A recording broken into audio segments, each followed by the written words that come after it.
महाराष्ट्र के deputy CM Ajit Pawar के विमान हादसे की खबर ने पूरे देश को झकझोर दिया है। इस हादसे को लेकर लोगों के मन में कई सवाल हैं। हादसा कब हुआ, कैसे हुआ, कहां चूक हुई? आइए एक एक करके सभी सवालों के जवाब आसान भाषा में आपको समझाते हैं।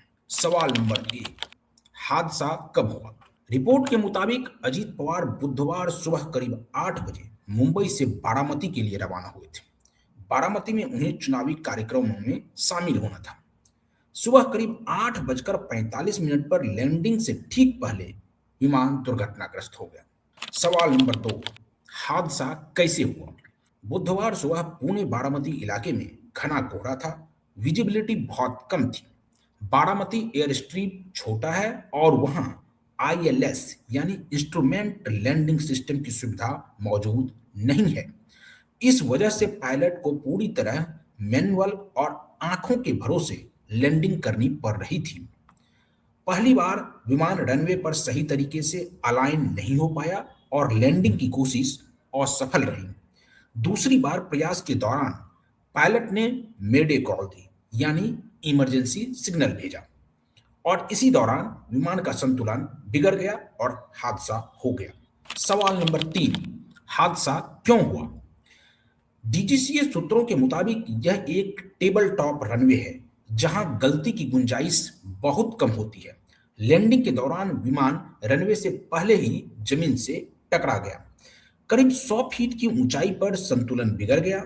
टकराते ही जोरदार धमाका हुआ और फिर आग लग गई। आग इतनी भयानक थी कि तुरंत रेस्क्यू संभव नहीं हो पाया।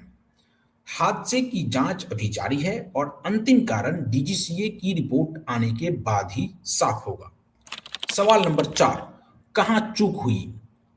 फिलहाल यह साफ तौर पर नहीं कहा जा सकता कि गलती कहां हुई। विमान का ब्लैक बॉक्स मिल चुका है और उसी से अंतिम पलों की पूरी जानकारी मिलेगी।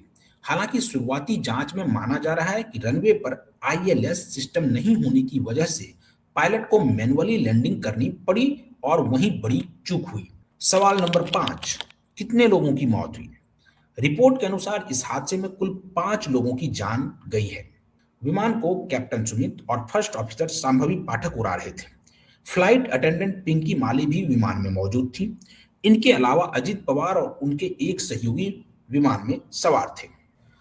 अब आपको बताते हैं कि इस पूरे घटनाक्रम को जिन्होंने देखा यानी कि प्रत्यक्षदर्शी ने क्या कहा है। एक प्रत्यक्षदर्शी ने कहा कि मैंने देखा कि प्लेन नीचे आता जा रहा था।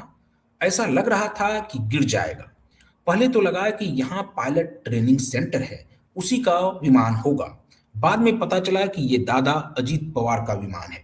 मौके पर मौजूद प्रत्यक्षदर्शियों ने कहा कि गिरने से पहले विमान लड़खड़ाया, फिर 200 फीट गहरी खाई में जा गिरा। 4 से 5 विस्फोट भी हुए। इसके बाद तेजी से आग की लपटें उठने लगी। अब आपको प्लेन की एक पूरी डिटेल बताते हैं। जिस प्लेन में अजीत पवार सवार थे वह लियर जेट 45 एक्सआर था। यह विमान वीएसआर यानी वेंचर्स प्राइवेट लिमिटेड का बताया जा रहा है, जो भारत की प्रमुख नॉन शेड्यूल्ड यानी चार्टर्ड विमान ऑपरेटिंग कंपनियों में से एक है। बता दें कि लियर जेट 45 एक्सआर, जिसका रजिस्ट्रेशन नंबर VTSSK, एक high performance super light business jet है जिसे तेज रफ्तार, बेहतर फ्यूल एफिशिएंसी और ऊंचाई पर उड़ान भरने की क्षमता के लिए जाना जाता है। यह विमान आमतौर पर शॉर्ट और मीडियम रूट्स की उड़ानों के लिए इस्तेमाल किया जाता है। विमान का विंग स्पैन करीब 47 फीट है और इसका वजन लगभग 9,752 किलोग्राम बताया जाता है। इस दर्दनाक हादसे से पूरे महाराष्ट्र में शोक की लहर है। अब सभी की निगाहें डीजीसीए की जांच रिपोर्ट पर टिकी हैं, जिससे यह साफ हो सकेगा कि आखिर इतनी बड़ी दुर्घटना कैसे हुई।